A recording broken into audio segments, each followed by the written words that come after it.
Ayan, good morning po mga ka-MJ. Ayan, kumusta po kayo dyan? Nandito po kami ngayon sa bahay ni Lolo Ray dahil makiki-birthday po kami ngayon. Siyempre kasama si Lolo Ray mga ka-MJ. Ayan, dahil birthday po ng kapatid po ni Sir Albert, kaya inimbitahan po kami sa kaya ni-invite po kami mga ka-MJ. Kasama po namin si Lolo Ray. Yan, good morning po Lolo Ray. Ayos ayos ang forma natin Lolo Ray Mukhang tatakbo tayo ng mayor Ayan. Makoy Oh. alam mo saan tayo pupunta? Saan? Sa Cabanatuan City. Oh, medyo Yun. malapit lang yun dito kay Oo, Nubesia din, no? Ayan. Dito, bayan ito ng Gimba. Ayan. Oh, tara po. Tara na ba? Lolo. Yan. Ang dami niyo punta Lolo Doon po kayo matutulog Lolo? Opo, pag ano daw, ihahatid naman daw po kayo sa kapatid ni Sir Albert kung gusto niyo matulog doon. Oo. Para makapasyal kayo. Ayan. Oo, sige. Yan. Tara mga ka-MJ, samahan niyo po kami. Makikain kami sa Cabanatuan City. Makikain talaga. Siguro, alam ko na ano kukunin ni Lolo. Balat. Balat. Balat na nicho na unang kukunin ni Lolo. Kaya pa pa Lolo? Kaya? Oo, Kaya. Ganda ng forma ni Lolo Ray. Ito yung bagong sombrero Nakarating na po kayo ng Cabanatuan? Kabata, oo. Yan ako pumapasada nung araw. Ay, namamasada po kayo ng ano po? Oo, ng jeep. Ilang taon din po kayo namamasada ng jeep Lolo? Mula nung nung jeep pang pasaya sa Manila. O, dahil matagal na yun. Doon ako lumaki sa Manila eh. Magkano pa po pamasahe ng Lolo? Ngayon, Noon po, magkano pa no, pamasahe? jeep lang sa Manila. 10 centavos. Oo. Nako. Panahon, Hirap naman na. panahon pa ng kupong-kupong. Oo, naabot ko yun. Ayan. Hanggang ngayon. Naon. So, Ngayon, hindi na ako makakuha ng lisensya. Pamasada po kay Oli Lolo Ray kasi 10 mil na po ang pamasada ngayon. Ay, tumaas na, no? opo. Noon centavos, 10 centavos ngayon 10 mil na po. So, ayun po mga ka-MJ, no, si Lolo Ray po ay namasada po pala noon ng jeep, no. So, ngayon, syempre ngayon tumatanda na kaya pahinga na si Lolo. Opo. Tapos pamasahe noon ay 10 centavos. Centavos pa lang. Yan. So, sobrang tagal na po noon mga ka-MJ. Grabe. Ilang taon na po kay Lolo? 78 na. 78 na po pala si Lolo. Ngayon, gasolina. Nasa balahibo pa lang po ng itlog ng Lolo Ray. Wala pa sa itlog, sa balahibo pa lang po. Balahibo. Mapa mo. Wala pa dito. Okay lang po kayo dyan Lolo? Okay lang po kayo dyan? Okay lang naman. Hi guys! Hi guys! Kasama namin ngayon si Rydel Reese dahil makikain kami sa Cabanatuan City. Ayan. Makikain lang pa, ang layo pa no? Layo no? Di syempre no, kasama natin si Lolo Ray. At makapasyal din no, dahil first time din natin makapunta sa Cabanatuan City. First time yun kasi ako nakapunta na rin kami Ay, dun sa nakapunta ka na pala, no? Ayan. Tayo pala first time Rydel no? Nakapunta na kami doon. Anong ginawa mo doon? Nag-deliver kami ng ice candy. Ayan.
Po natin. Hi guys! So kasama ko ngayon si Kuya Makoy. Sasama po sa kanya ngayon. Alam na kasi may bibili na naman si Rydel. Ay, syempre. Gutom ka na ba, Ray? Hindi pa naman masyado. Yan, dito kami sa Red Ribbon.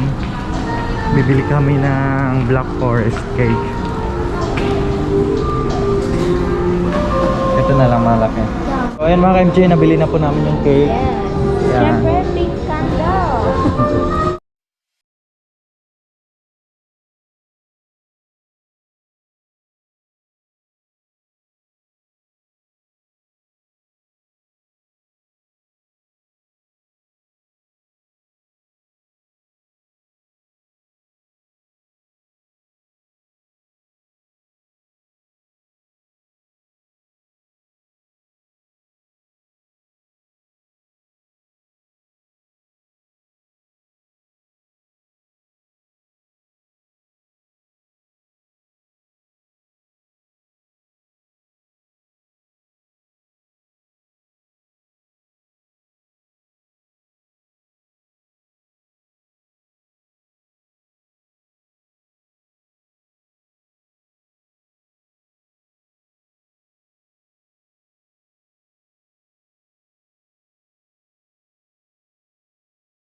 So ayun mga MJ, kain po tayo. Ayan, kain po. Nandun po si Lolo Ray sa kabilang table. Ayan. Ano? Kakanta si Lolo Ray. Kakanta po kayo? Oh, sige. Anong title po? Tulay. Ruline, anong number? So, 5 to 40. Kinakanta ko yun eh. Hindi ka na maghanap doon sa ano, sa sumbok. Oh, lagyan mo na ko eh. Oo, para masaya naman yung Oo. mag-order. Sige, sige. Sabi mo, Ano ulit? 5 to 40. 5 to 40. Ayan. Kabisado pa ni Lolo Ray yung ano, number.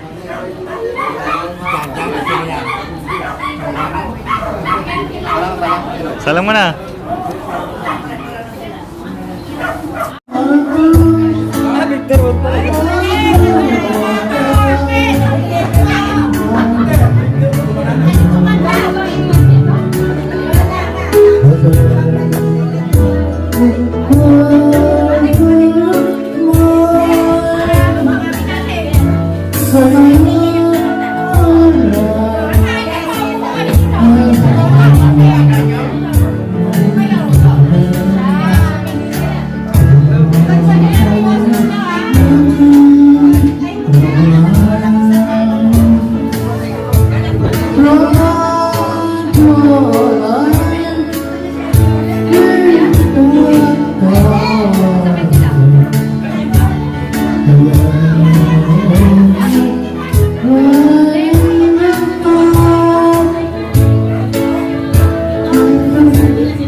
So ayun mga ka-MJ, nandito po kami ngayon sa farm po ni Sir Albert, na sponsor po ni Lolo Ray. Ayan.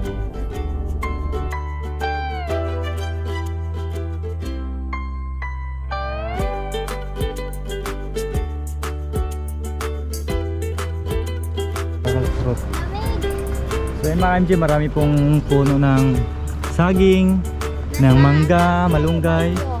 Ayan. Ito po yung farm niyo po nila. Alam ko yan. Yan, ito mga MJ, pagkamalan po nating suha, pero hindi po ito suha. Ito po yung tawag po nila ay miracle fruits. Miracle fruits. Ayan. Miracle fruit. So ito po mga MJ, miracle fruit po ito, no? Ayan. Miracle fruit. Sabihin, gamot sa makoy. Opo, ginagawa nilang gamot. Ayan.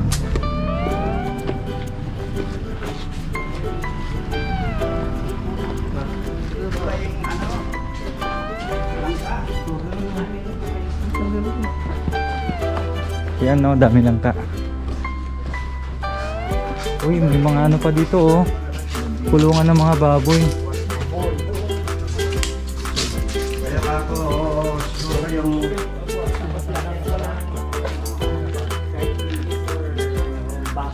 Sige po, ayusin mo yan. Yun. Sige, malapit na. Oop, yeah. Ayusin mo. Hindi na may ari. Takbo tayo. Ano pala po, sir Nick, yung nagkita na malalaki. Ayan, halata siya. Malinis lang ano. Sarap yun. Wow! Ang dagta.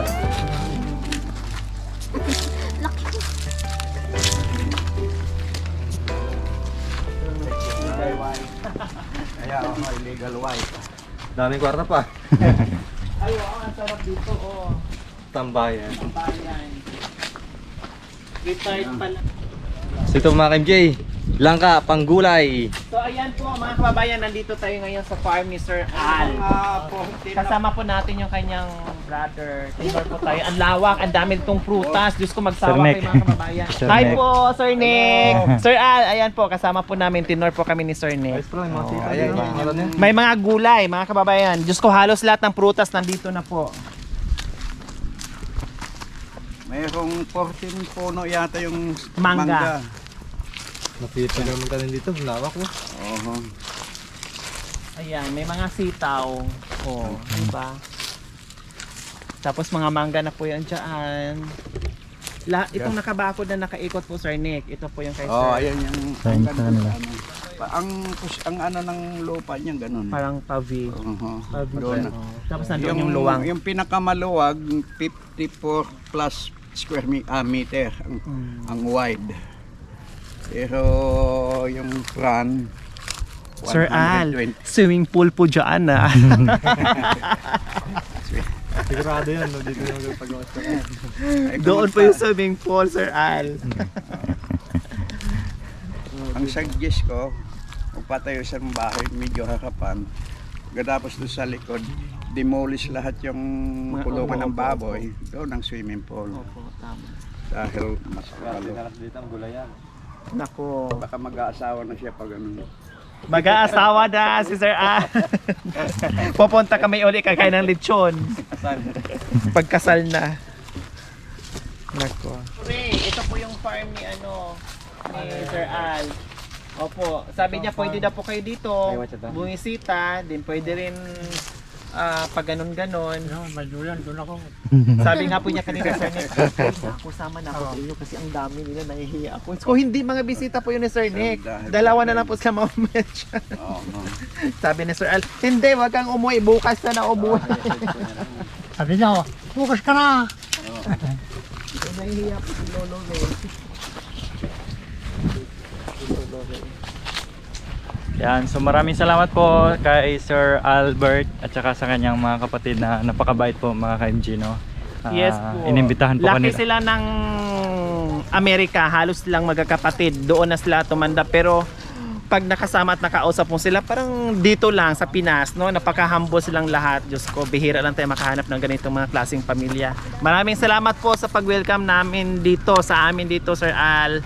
Thank you so much po. Sana makita namin kayo personally. Soon, pag nagbakasyon po kayo.